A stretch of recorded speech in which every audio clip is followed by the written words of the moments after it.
Hello everybody, అందరికీ నమస్కారం. యూజువల్గా ఒక డాక్టరు ఎందుకైనా మంచిది ఒక ఏజ్ లిమిట్ దాటిన తర్వాత కొన్ని టెస్టులు చేయించుకుంటే మీ వెల్బీయింగ్ కోసం ఇది చాలా అవసరము. ఇన్ఫ్యాక్ట్ ఒక ప్రాబ్లం వచ్చాక దాని రిలేటెడ్ టెస్టులు చేయించుకొని అప్పుడు ప్యానిక్ ఫీల్ అవ్వకుండా మెయింటెనెన్స్లో 30+లోనో 40+లోనో ఒక సెట్ ఆఫ్ హెల్త్ టెస్టులు చేయించుకుంటూ ఉంటే అది డెఫినెట్లీ చాలా హెల్ప్ అవుతుంది అని చెప్పారే అనుకోండి. వాళ్ళు అలాగే చెప్తారులే డాక్టర్లు, వాళ్ళదేం పోయింది, ఊరికనే ఎందుకు చేయించుకోవాలి టెస్టులు, అనవసరంగా లేనిపోనివి ఉన్నవి లేనివి ఆ టెస్టుల్లో బయటపడితే అప్పుడు భయపడి చావాలి, ఎందుకు వచ్చింది మేము చేయించుకోమని అంటుంటారు. కానీ లాస్ట్ మినిట్లో మనం పొరపాటున అయ్యో ముందర చేసి ఉండాల్సిందే ఈ పని అని అనుకునేలాంటి కొన్ని సిచ్యువేషన్స్ని డిస్కస్ చేద్దాం. బికాజ్ ఆయన క్లినిక్లో ఆయన ప్రాక్టీస్లో చాలా మందిని పేషెంట్స్ని చూస్తూ ఉంటారు కదా. సార్ నమస్తే. నేను చెప్పింది కరెక్టేనా సార్? కరెక్టే, చెప్పండి సార్. ఇప్పుడు యాక్చువల్గానండి కొన్ని హెల్త్ చెకప్స్ అన్నీ ఉంటాయి. సో ఒక 45 ఏళ్ళు 50 ఏళ్ళు దాటిన తర్వాత కొన్ని టెస్టులు రెగ్యులర్గా చేసుకుంటే మంచిది అనేది ఉంటుంది. 2 రకాల పద్ధతులు ఉన్నాయండి. కొంతమంది చాలా జాగ్రత్త పరులు ఉంటారు, సంవత్సరానికి ఒకసారి వెళ్ళిపోతారు, సరే అన్ని టెస్టులు చేసేయండి, ఏవేవి అవసరమో అన్నీ చేయించేసేయండి, అన్నీ చేయించేసుకున్నానని చెప్తారు, మళ్ళీ హ్యాపీగా వచ్చి మొత్తం చెకప్ చేయించేసుకున్నానని హ్యాపీగా ఉండేవాళ్ళు ఉంటారు. అన్నీ నార్మలే ఉన్నాయి. యూజువల్గా 100 మంది చేస్తే 99.9% అన్నీ నార్మలే ఉంటాయి. ఎందుకు? ఆయనకేం జబ్బు వచ్చేయాలి, అట్లా జనరల్ చెకప్కి వెళ్ళారు కాబట్టి జనరల్ చెకప్లో యూజువల్గా ఏమి పెద్ద తేడాలు ఉండవు. చిన్న చిన్న తేడాలు ఉంటే వాటిని అన్నీ మనం ఎక్కువ పట్టించుకోవాల్సిన అవసరం కూడా ఉండదు. ఇప్పుడు నా హైట్కి నేను 78 కేజీలు ఉండాలనుకోండి, 79 ఉంటే రిపోర్ట్ అబ్నార్మల్ కింద లెక్క, కానీ దానికి విలువ ఉందా? విలువ లేదు. అదే నేను 150 కేజీలు ఉంటే that is something difference. So 2 abnormal రిపోర్ట్సే. మీకు అర్థమైందా? అసలు వెయిట్ అనేది నార్మల్ 78 అనుకోండి, నేను 79 ఉంటే అబ్నార్మల్ రిపోర్ట్, రెడ్ మార్క్లో రావచ్చు. అది 150 ఉన్న రెడ్ మార్క్ వస్తుంది.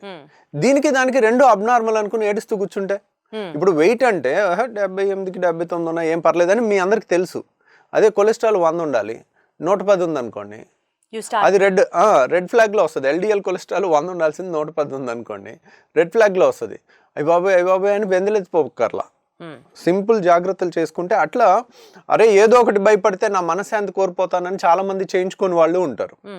సో ఇలా నేను చెప్పినట్టు టైం టు టైం సంవత్సరానికి ఒకసారన్నా జనరల్ చెకప్ లా చేయించుకుందాం అని వచ్చేవాళ్ళు 100 మందిలో లెస్ దాన్ 10% ఉంటారండి, 5% ఉంటారు అనుకోండి. కానీ కొన్ని టెస్టులు 40 ఏళ్ళు 50 ఏళ్ళ తర్వాత ఎందుకు చేయాలనేది నేను చెప్తాను. సో ఒక పేషెంట్ ఉన్నారండి, 6 నెలలకి ఎందుకు మన దగ్గరికి వచ్చారు. ఎప్పుడు కూడా వాళ్ళ పనులు వాళ్ళ పిల్లలు వాళ్ళు ఎలా వాళ్ళ వెనకాలే పడతారు, కానీ వాళ్ళని వాళ్ళు ఒక్కోసారి పట్టించుకోరు అనమాట. ఒక 7-8 ఏళ్ళు వరకు ఏ టెస్ట్ చేయించుకోవాలి. సో మనకి ఊరికే ఫోన్ చేసి ఏదో కంప్లైంట్ చెప్తా ఉంటారు. సరే ఇక్కడ గ్యాస్ లాగా ఉంది, అక్కడ గ్యాస్ లాగా ఉంది, ఏదో ఒకటి ట్యాబ్లెట్ చెప్పండి అంటారు, ఏదో ఒకటి చెప్తాము. ఇట్లా కాదండి, ఊరికే చేస్తున్నారు, ఫస్ట్ వెళ్ళి ఒక స్కానింగ్ చేయించుకుని రిపోర్ట్ పెట్టండి అని చెప్పాం. చెప్తే దాంట్లో 20 సెంటీమీటర్ల గడ్డ, ఇంత పెద్ద గడ్డ ఉంది. అదే అంటే ఒక 8 ఏళ్ళు నుంచి ఒక్క స్కాన్ చేయించలేదు. అల్ట్రాసౌండ్ స్కాన్, సౌండ్ వేవ్స్తో చేసే స్కాన్, ఒక్క సైడ్ ఎఫెక్ట్ లేదు. It is not CT scan. So ultrasound scan అనేది చేయించుకుంటే ఎంత అవుతుంది? మహా అయితే 1200.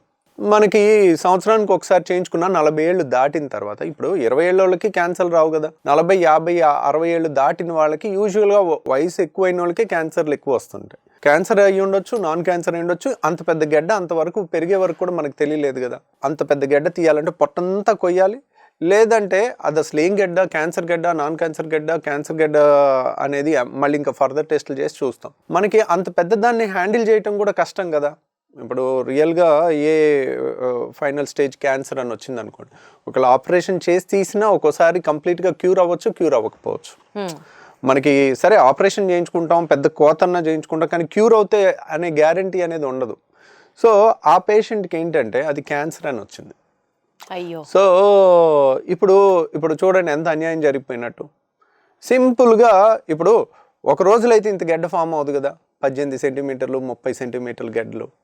సో అది ఫామ్ అవడానికి ఖచ్చితంగా స్లోగా ఒక 1 to 2 years పైన పట్టుద్ది. మనం ఇయర్లీ చెకప్లో చేసుకున్నా అది 5 సెంటీమీటర్లు 10 సెంటీమీటర్లు ఉన్నప్పుడు చేసుకుంటే ఆపరేషన్ తేలికైపోను, ఫస్ట్ స్టేజ్లో కనపడను, క్యూర్ అయిపోను.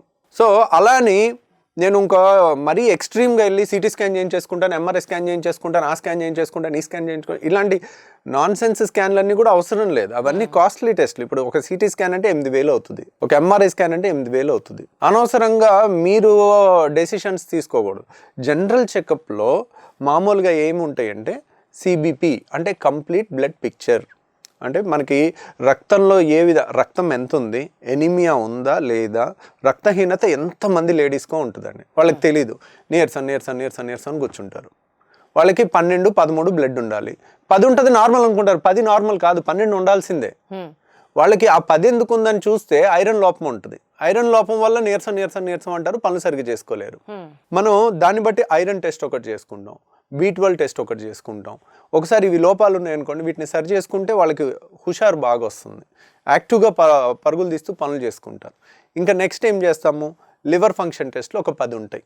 10 కలిపి ఒక మైక్రో డ్రాప్ ఇంత చుక్కలో ఇస్తే ఒకేసారి 500, 600 అవుతుంది. అది చేసుకున్నాం అనుకోండి, మనకి ఆ 10 రకాల లివర్ టెస్ట్లు వచ్చేస్తాయి.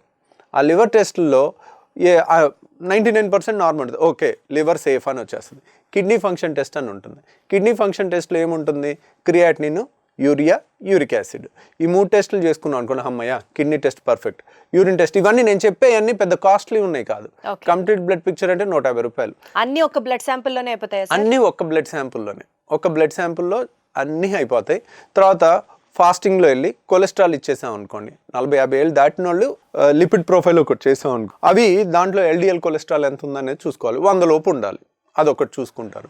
తర్వాత షుగర్ ఉందా, తర్వాత బీపీ చెకప్ ఒకసారి చేసుకుంటాం. బీపీ అనేది మనకు రూపాయి ఖర్చు లేదు, అది అలాగే ఎక్కడికి వెళ్ళినా చేసుకోవచ్చు, ఇంట్లో అయినా బీపీ మిషన్ పెట్టుకుని చేసుకోవచ్చు. సో లివరు, కిడ్నీ, సిబిపి చేసుకున్నాము, CBP, LFT, RFT, liver function test, kidney function test. తర్వాత కాల్షియం టెస్ట్ ఒకటి చేస్తాం. కొంతమందికి కాల్షియం తక్కువ ఉన్న ప్రాబ్లమే, ఎక్కువ ఉన్న ప్రాబ్లమే, కాబట్టి కాల్షియం, సోడియం, పొటాషియం ఎలక్ట్రోలైట్స్ అంటారు, ఇవి చేస్తాము.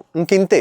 ఇవి చాలా వరకు ముఖ్యమైన బ్లడ్ టెస్ట్లు, core of the blood test. ఇవి చూసుకుంటే చాలండి. తర్వాత స్కానింగ్ ఒకసారి ఏంటి, యూరిన్ టెస్ట్ ఒకటి చేస్తాం. యూరిన్లో కొంతమందికి గ్లూకోజ్ పోతుందా, కొంతమందికి వేరే ఏమన్నా ఉన్నాయా, చిన్న ఎర్లీ స్టేజ్లోనే తెలుస్తుంది. మైక్రో ఆల్బుమిన్ అని చేసాం అనుకోండి, యూరిన్ మైక్రో ఆల్బుమిన్ టెస్ట్ చేసుకుంటే మనకు ఒక 4-5 ఏళ్ల తర్వాత కిడ్నీలు ఫెయిల్ అవుతాయా, 10 ఏళ్ల తర్వాత ఫెయిల్ అవుతాయా అనేది కూడా మనం అంచనా వేయచ్చు. సో ఇది కూడా మంచి టెస్ట్ అనమాట, యూరిన్ మైక్రో ఆల్బుమిన్ అనేది. ఇది కూడా జనరల్ చెకప్లో పెట్టుకోవాల్సింది. తర్వాత ఇంకా నెక్స్ట్ ఏముంది, అల్ట్రాసౌండ్ స్కానింగ్, సింపుల్ స్కానింగ్ 1200 రూపాయలు. మనకి ఇలాంటివి ఏదన్నా క్యాన్సర్లు కానీ, గడ్డలు కానీ, సిస్ట్లు కానీ, పొట్టలో ఏది ఉన్నా పొట్ట మొత్తం స్కానింగ్ అయిపోతుంది. పొట్టలో ఎన్ని అవయవాలు ఉంటాయి చెప్పండి, ఇటు లివర్ ఉంటుంది, లివర్ కనపడుతుంది, ఇటువైపు స్ప్లీన్ ఉంటుంది, స్ప్లీన్ కనపడుతుంది. పేగులు అంత పర్ఫెక్ట్గా కనపడకపోయినా అల్ట్రాసౌండ్ స్కాన్లో ఏదైనా పెద్ద గడ్డలు అలాంటివి ఉంటే కనపడతాయి. తర్వాత గర్భసంచి కనపడుతుంది, యూరిన్ బ్లాడర్ కనపడుతుంది, తర్వాత 2 కిడ్నీలు కనపడతాయి. సో మనకు పొట్టలో చాలా వరకు సింపుల్గా అయిపోతాయి.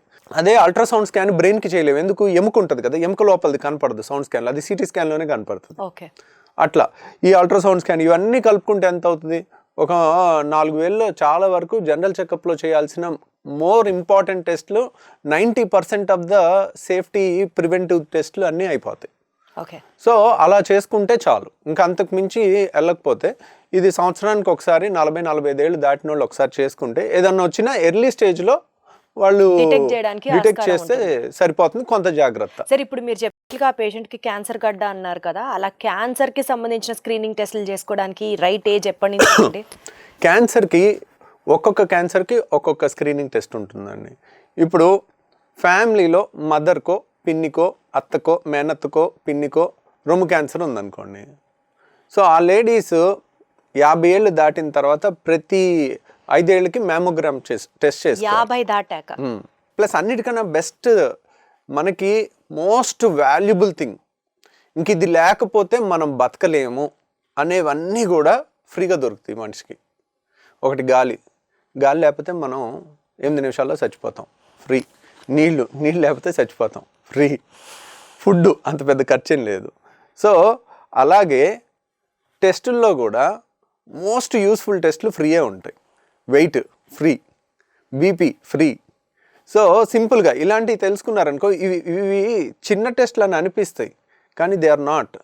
అవి మనకి ఏ ఖర్చు లేకుండా అందుతుండేసరికి దాని విలువ తెలియట్లేదు, అంతే. మ్యామోగ్రామ్ అనేది ఒక్కోసారి 3,000 నుంచి 5,000 మధ్యలో అవుతుంది. డిజిటల్ మ్యామోగ్రామ్ 3D 2D అని రకరకాలు ఉంటాయి. సో అదంత ఖర్చు కదండి. సింపుల్ థింగ్, స్నానం చేసేటప్పుడు సబ్బు చేత్తో బ్రెస్ట్ ఎగ్జామినేషన్ చేసుకుంటే ఏ చిన్న గెడ్డైనా కనపడుతుంది. వాళ్ళు రోజు అదొక పద్ధతిగా చేసుకున్నప్పుడు స్నానం చేసే టైంలో జస్ట్ సబ్బు చేతికి ఏ చిన్న రోజు చూసుకుంటున్నాం అనుకోండి, ఇదేంటి ఇన్నాళ్ళు లేదు, ఇదేదో ఇంత చిన్న బొడిపిలాగా తగులుతుంది, అది that is the best test to prevent breast cancer. అది ఎవరు చేయాలి? పేషెంట్ తనంతట తను చేసుకోవాలి. అలాంటిది ఏదన్నా చిన్నది కనపడింది అనుకోండి, వాళ్ళకి ఆ రోజు చేస్తుంటే వాళ్ళకి అర్థమైపోద్ది, ఓకే రోజు చూసుకుంటున్నాను, ఇక్కడేదో కొంచెం బొడిపిలాగా తగులుతుంది, ఇక్కడేదో లోపల గడ్డలా తగులుతుంది, ఏముందో ఒకసారి వెళ్ళి చూసుకుని వస్తాను. యూజువల్గా 40 ఏళ్ళ లోపల క్యాన్సర్లు చాలా అరుదండి. ఇంకా మనకి అట్లా భయపడుతూ ఉన్నాం అనుకోండి, పుట్టిన బిడ్డకు కూడా క్యాన్సర్ వస్తాయని టెస్టులు చేయలేం కదా. There should be some rational. భయపడటానికి కానీ జాగ్రత్త తీసుకోవటానికి కూడా మూర్ఖంగా చేయకూడదు. ఈ సెల్ఫ్ బ్రెస్ట్ ఎగ్జామినేషన్ అనేది ఇన్ఎక్స్పెన్సివ్ టెస్ట్. తర్వాత లేడీస్లో అతి సాధారణంగా వచ్చే రెండో cancer cervix cancer, uterine cervix cancer. అది దానికి సెర్వారిక్స్ అనే ఇంజెక్షన్ వచ్చేసింది. అంటే మనకి ప్రివెన్షన్, అంటే వ్యాక్సిన్ వచ్చింది. అది వ్యాక్సిన్ ఆల్మోస్ట్ స్కూల్ గోయింగ్ పిల్లలకి 18 ఏళ్ళు లోపల ఇచ్చేస్తే ఇంకా వాళ్ళకి రాదు. సో అది ప్రివెన్షన్. ఒకవేళ అది చిన్నప్పుడు ఇవ్వలేదనుకోండి, ఇప్పుడైనా తీసుకోవటం ఒక పద్ధతి, కొంత ప్రొటెక్షన్ ఉంటుంది. రెండో ప్రొటెక్షన్ ఏంటంటే ప్యాప్స్మియర్. ప్యాప్స్మియర్ అనే టెస్ట్ చేస్తే మన అదృష్టం కొద్దీ సర్వైకల్ క్యాన్సర్ చాలా భయంకరమైన క్యాన్సర్ అయినప్పటికీ కూడా 6 నెలల్లోనో సంవత్సరంలోనో వచ్చేది. అది స్లోగా ఒక 3, 4, 5 ఏళ్లలో వస్తుంది. కాబట్టి 40 ఏళ్ళు దాటిన వాళ్ళు ప్యాప్స్మియర్ చేయించుకున్నారనుకోండి, ప్యాప్స్మియర్లో కొన్ని కణాలు క్యాన్సర్ కింద మారుతున్నాయి అని వస్తుంది. ఇప్పుడు క్యాన్సర్ కాని కణాలు ఉంటాయి, క్యాన్సర్కి మారిపోయిన కణాలు ఉంటాయి, మధ్యలో ఇంటర్మీడియట్ కణాలు, అలా స్టేజ్ వైజ్ వెళ్తుంది ఈ క్యాన్సర్. కాబట్టి ప్యాప్స్మియర్ చేసుకున్నాను అనుకోండి, ప్యాప్స్మియర్లో తేడా సెల్స్ కనపడినాయి అనుకోండి, ఓకే ఎర్లీ స్టేజ్లో. ఎందుకు? అది కనపడిన తర్వాత ఇంకో 5-10 ఏళ్ళు టైం ఉంటుంది మనకి, అది కంప్లీట్ క్యాన్సర్ క్యూర్ చేసేసుకోవచ్చు. ఇప్పుడు ప్యాప్స్మియర్లో తేడా ఉందనుకోండి, దాంట్లో గర్భసంచి ఆపరేషన్ చేసుకుని ఫర్దర్గా లోపలంతా క్లీన్ చేసుకుని చూసుకుని కొద్ది క్యాన్సర్ ఉన్నా దాన్ని కంప్లీట్గా తీసేయచ్చు అనమాట. సో ఎర్లీ స్టేజ్లో చేస్తాం కదా, ఏ ప్రాబ్లం ఉండదు. టెక్స్ట్ బుక్ గైడ్ లైన్స్ అని గూగుల్లో చూసుకుని చేసుకుంటే అన్నీ కరెక్ట్ తెలియదు. ఫర్ ఎగ్జాంపుల్ చెప్తాను, అమెరికాలో ఆర్ యూరోప్లో 50 ఏళ్ళు దాటిన ప్రతి ఒక్కరికి 5 ఏళ్ళకి 10 ఏళ్ళకి ఒకసారి కొలనోస్కోపీ చేయాలి. అంటే 20 కోట్ల మందికి, ముసలోళ్ళు ఆల్మోస్ట్ 50 ఏళ్ళు దాటిన వాళ్ళు 20 కోట్లు, ఒక 5 కోట్లు 3 కోట్లు ఉన్నారనుకోండి, 3 కోట్ల మందికి ప్రతి సంవత్సరం ప్రతి 5 ఏళ్ళకి కొలనోస్కోపీ అంటే అసలు ఎన్ని టెస్టులు చేయాలో. మన ఇండియాలో ఆ గైడ్లైన్ లేదు. ఎందుకని? మన ఇండియాలో కోలన్ పెద్దపై క్యాన్సర్ తక్కువ, అమెరికాలో 30 రెట్లు ఎక్కువ మనకన్నా. అంటే వాళ్ళు ఎక్కువ జంక్ తింటారు కదా సార్. అదే వాళ్ళ ఫుడ్. మనది ఫస్ట్ నుంచి వెజిటేరియన్ డైట్, ఆ జీన్స్ వల్ల అయి ఉండొచ్చు మోస్ట్లీ. కాబట్టి అక్కడ వెజిటేరియన్ తిన్నప్పటికీ కూడా వాళ్ళ జెనెటిక్గా కూడా వాళ్ళకి ఆ ప్రెడిస్పోజిషన్. కొన్ని క్యాన్సర్లు కొన్ని దేశాల్లో ఎక్కువ ఉంటాయి. ఇప్పుడు మీరు అమెరికా, యూరోప్ తీసుకున్నారు అనుకోండి, పెద్దపేగు క్యాన్సర్ చాలా కామన్. అందుకని వాళ్ళకి అందరికీ కొలనోస్కోపీ 50 ఏళ్ళు దాటిన తర్వాత వాళ్ళు కొలనోస్కోపీ చేయించుకోలేదనుకోండి, వాళ్ళు ఇన్సూరెన్స్ డిఫాల్టర్ అవుతారు. మీరు 10 ఏళ్లలో చేయాల్సిన కొలనోస్కోపీ చేయలేదు, మీరు మీ హెల్త్ని మీరు సరిగ్గా చూసుకోలేదు కాబట్టి, మేము ఫ్రీగా ఇచ్చే టెస్ట్ కూడా మీరు చేసుకోలేదు కాబట్టి మీకు ఇన్సూరెన్స్ ప్రీమియం పెంచుతున్నాం, ఇప్పుడు మీకు క్యాన్సర్ వస్తే మేము ఎందుకు కట్టాలన్నట్టుగా స్ట్రిక్ట్ రూల్స్ ఉంటుంది. అందరూ ఖచ్చితంగా చేయించుకుంటారు ఇండియాలో, ఎందుకంటే తక్కువ కాబట్టి మనకు అది అవసరం లేదు పెద్దపేగు క్యాన్సర్. మిగిలింది ఏమిటి? అల్ట్రాసౌండ్ స్కాన్ చేస్తే ఆ 1200 రూపాయల్లో మనకు అన్నీ అయిపోతాయి. మెజారిటీ ఇప్పుడు గర్భసంచి కనపడుతుంది, గర్భసంచిలో ఏదన్నా గడ్డ ఉన్నా, సిస్టులు ఉన్నా, ఇంకా లివర్లో ఏదన్నా ఉన్నా చాలా వరకు కనపడతాయి అన్నమాట. తర్వాత ఇంకేదైనా గ్యాస్ ట్రబుల్ లాంటిది ఉంటే ఎండోస్కోపీ చేసుకుంటాం, లేకపోతే అది కూడా అవసరం లేదు. సార్ హార్ట్ అటాక్ రిలేటెడ్ టెస్ట్లు ఏమైనా స్క్రీనింగ్ ఉంటాయా? హార్ట్ అటాక్కి ఈసీజీ చేస్తామండి. ఇప్పుడు ఏజ్ తర్వాత చేయించుకోవాలి సార్. ఈసీజీ అనేది యూజువల్గా హార్ట్ అటాక్కి రిస్క్ ఫ్యాక్టర్స్ 6 ఉన్నాయండి. ఈ 6 ఉంటే మనం రెగ్యులర్గా చేసుకోవాలి. ఇప్పుడు ఎవరికి వస్తుంది హార్ట్ అటాక్? ఫస్ట్ ఏజ్ ఎక్కువ ఉన్న వాళ్ళకి వస్తుంది, చిన్నోళ్ళకి రాదు, తక్కువ. ఓకేనా? నెంబర్ 1 ఏజ్ ఎక్కువ ఉండాలి. ఏజ్తో పాటు వచ్చే చేంజెస్ ఏంటి? Sugar, BP, cholesterol. ఈ 3 ఉంటే మనకి, ఈ 3 ఏజ్తో పాటు వస్తాయి, కొంతమందికి ముందు కూడా వస్తాయి. ఈ 3 ఉంటే 4 పాయింట్లు. ఇవి ఉంటే మనకి హార్ట్ అటాక్ రిస్క్ పెరుగుతుంది. ఇంకేంటి? ఒబిసిటీ 5. తర్వాత జెనెటిక్స్. మన ఫ్యామిలీలో ఎవరికన్నా ఎర్లీ ఏజ్లో 40 ఏళ్ళకి 50 ఏళ్ళకి మన నాన్నగారికి హార్ట్ అటాక్ వచ్చింది అనుకోండి, దట్స్ ఎ రెడ్ ఫ్లాగ్. వాళ్ళు ఎప్పుడు టోస్ మీద ఉండాలి. వాళ్ళ ఫ్యామిలీలో పిల్లలకు కూడా 40 ఏళ్ళకి వచ్చే అవకాశం ఉంటుంది. అలర్ట్గా ఉండాలి ఎప్పటికప్పుడు. ఈసీజీలో అంటే post 25 post 30 annually once checkup చేయించుకోవడాలు అట్లా ఏమన్నా ఉన్నాయా? లేదండి, అసలు అలా లేనే లేదు. అలా ఇక 25 ఏళ్ళకి 30 ఏళ్ళకి ఇంకొకటి అతి ముఖ్యమైన రిస్క్ ఫ్యాక్టర్ 6 చెప్పాను కదా ఇప్పుడు, ఏజ్, షుగర్, బీపీ, కొలెస్ట్రాల్, తర్వాత ఒబీసిటీ, తర్వాత జెనెటిక్స్ అంటే ఫ్యామిలీలో ఎవరికన్నా ఉందా లేదా, అంటే యంగ్ ఏజ్లో మన సపోజ్ మీ ఫాదర్కి 85 ఏళ్ళకి హార్ట్ అటాక్ వచ్చింది అనుకోండి, it doesn't make any sense. తనకి 55 ఏళ్ళకి 50కి 49కి వచ్చింది అనుకోండి, మనం జాగ్రత్తగా ఉండాలి. అట్లా అనమాట. పక్షవాతం వచ్చిన అట్లా అన్ని ఇప్పుడు ఇంకా అన్నిటికన్నా భయంకరమైన రిస్క్ ఫ్యాక్టరు మనం వద్దు అనుకుంటే ఈ క్షణం తీసేసేది స్మోకింగ్. యంగ్స్టర్స్లో హార్ట్ అటాక్ వచ్చేది స్మోకర్స్లో ఎక్కువ వస్తుంది. ఓకే, మీరు జెనెటిక్స్లో వచ్చేది దానికన్నా స్మోకింగ్ వల్ల వచ్చేది చాలా ఎక్కువ. ఫస్ట్ 40 ఏళ్ళకి హార్ట్ అటాక్ వచ్చింది అనగానే ఫస్ట్ అడిగే క్వశ్చన్ స్మోక్ చేస్తారా? స్మోకింగ్ ఈ 6 రిస్క్ ఫ్యాక్టర్లు ఎంత డేంజరో అంతకన్నా 10 times రిస్క్ అనమాట. సో మనం ఈరోజు మన ఏజ్ని మనం ఇర్రివర్సిబుల్ దాన్ని చేయలేం కదా. 70 ఏళ్ళ మనిషిని 20 ఏళ్ళు చేయలేము, దాన్ని మార్చలేము. స్మోకింగ్ ఈరోజు స్మోకర్ అయితే మరుసటి రోజు నాన్ స్మోకర్ కింద మారిపోవచ్చు. సో హార్ట్ అటాక్ రాకుండా ఉండాలంటే ఫస్ట్ స్మోకింగ్ ఆపేయాలి. మిగిలిన మన చేతిలో ఇంకా కొలెస్ట్రాల్ మరీ 200 ఉందనుకోండి, ఎల్డిఎల్ కొలెస్ట్రాల్ 100 ఉండాలి, 200 ఉందనుకోండి, కొలెస్ట్రాల్ ట్యాబ్లెట్ ఒకటి వాడుకుంటే తగ్గుద్ది. ఈ టాపిక్ మళ్ళీ ఒక ఫుల్ టాపిక్ అవుద్ది. అసలు కొలెస్ట్రాల్కి ట్యాబ్లెట్ వాడాలా వాడకూడదా, వాడటం వల్ల నష్టమా లాభమా అనేది అది సెపరేట్ టాపిక్ అవుద్ది, అది మళ్ళీ మాట్లాడుకుందాం. తర్వాత ఇంకా హార్ట్ చెకప్ అంటారా, ఈసీజీ ఒకటి చేస్తారు, ట్రెడ్మిల్ చేస్తారు. ట్రెడ్మిల్ అంటే ఏంటి, బాగా పరిగెట్టించి అప్పుడు ఈసీజీ చేస్తారు. మామూలు ఈసీజీలో హార్ట్ అటాక్ వచ్చిన తర్వాత చేంజెస్ కనపడతాయి. రాకుండా ముందే ఎక్కడన్నా బ్లాక్ ఉందనుకోండి, పరిగెట్టినప్పుడు ఈసీజీ చేస్తే మనకి దాంట్లో కొన్ని చేంజెస్ కనపడతాయి. అంటే ఒక 5 ఏళ్ళకో 3 ఏళ్ళ తర్వాత వచ్చే హార్ట్ అటాక్ పరిగెట్టినప్పుడు మనకి ఆ చేంజెస్ ఈసీజీలో కనపడతాయి. అది ట్రెడ్మిల్ టెస్ట్. ఎకో అంటారు. ఎకో అంటే హార్ట్కి మామూలు స్కానింగ్ చేస్తాం. అది ఇవి కూడా పెద్ద ఖర్చు కాదు. ఈ ఎకో, టీఎంటీ ఇవన్నీ కూడా 1500 అయిపోతాయి. ఎనీ గుండె డాక్టర్కి వెళ్ళి 50 ఏళ్ళ తర్వాత ఒకసారి చేయించుకున్నాను, మళ్ళీ అన్ని టెస్టులు బాగున్నాయి, జనరల్ చెకప్ అన్నీ చేయించుకున్నాను, అన్నీ బాగున్నాయి, కొలెస్ట్రాల్ బాగున్నాయి, బీపీ బాగుంది, షుగర్ బాగుంది, మళ్ళీ 1 సంవత్సరం తర్వాత ఈ జనరల్ చెకప్ చేసుకోవచ్చు. హార్ట్ చెకప్ 4-5 ఏళ్ళకో 3 ఏళ్ళకో అట్లా కంప్లైంట్. అంటే రఫ్గా సార్ ఇప్పుడు మీరు చెప్పిన టెస్ట్లు అన్ని ఫుల్ బాడీ చెకప్, హార్ట్ ఏంటి, కిడ్నీ ఏంటి, పొట్ట ఏంటి అంతా ఒక 10,000 బడ్జెట్లో అయిపోతుందా సంవత్సరానికి? 10,000 బడ్జెట్లో అయిపోద్దండి, ఇంకా తక్కువలో కూడా అయిపోద్ది. మన ఆఫర్స్ చూసుకుని అలా చూసుకుని. ఇప్పుడు కొంతమంది మనీ పెట్టుకోలేరు అనుకోండి, మన హాస్పిటల్లో శుక్రవారం స్కానింగ్లు ఆల్మోస్ట్ మనం ఫ్రీగా చేస్తాము ఒక 10 మందికి. ఎందుకంటే శుక్రవారం నాకు వేరే సర్జరీస్ వరకే పెట్టుకుంటాను, ఓపీ చూడను కాబట్టి మనకు కొంత ఫ్రీ టైం ఉంటుంది స్కానింగ్కి.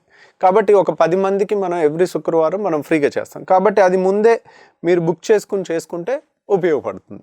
మనకు అక్కడే 1200 కలిసినట్టు. రియల్గా ఆ 1200 కూడా మ్యాటర్ అయిన వాళ్ళకి అది ఫ్రీగా చాలా హెల్ప్ అవుతుంది.